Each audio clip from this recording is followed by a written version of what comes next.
Very clear. Wala ka bang napinansin sa iyong mga kapaligiran? Kay duwi na ng hangin, pati natin lakas sa mga pagkuninat. At malayo-layo na rin ang ating darating. Masdan mo ang tubig sa dagat, dati kulay asul, ngayon naging itim. Ang mga tuwing nating inalat sa hangin, sa langit, huwag na nating paabutin. Upang kung tayo'y pumadauman sa ibang hangin, sa langit natin matitikman. Pero na lang akong hinihiling sa aking pagpalaw, sana ay tagpulan. Gitara ko ay aking dadalhin upang sa ulap na lang tayo magkantahan.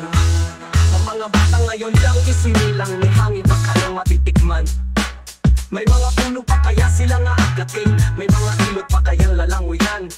Bakit di natin pag-isipan ang nangyayari sa ating kapaligiran? Hindi nga masama ang pag-unlad kung hindi nakakasira ng kalikasan.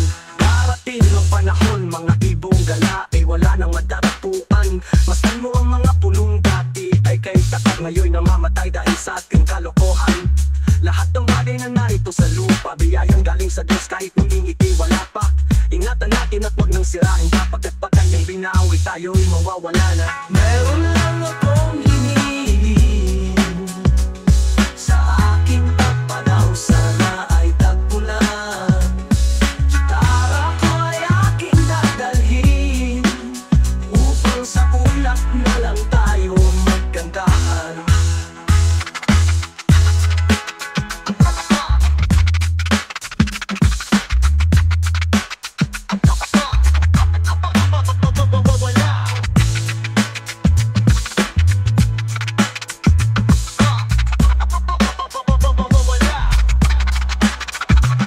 Ang mga bata ngayon lang isinilang, may hangin pa kayang matitikman. May mga puno pa kaya silang aakatin, may mga ilog pa kayang lalanguyan. Bakit di natin pag-isipan ang nangyayari sa ating kapaligiran? Hindi nga masama ang pag-unlad kung hindi nakakasira ng kalikasan. Darating ang panahon, mga ibong dala ay wala nang madadapuan. Masdan mo ang mga punong dati ay kahit tatak, ngayon namamatay dahil sa ating kalokohan. Lahat ng bagay na narito sa lupa, biyayang galing sa Diyos kahit nung ikilay wala pa. Ingatan natin at huwag nang sirain pa, pagkat ang kanyang binawi tayo'y mawawala na.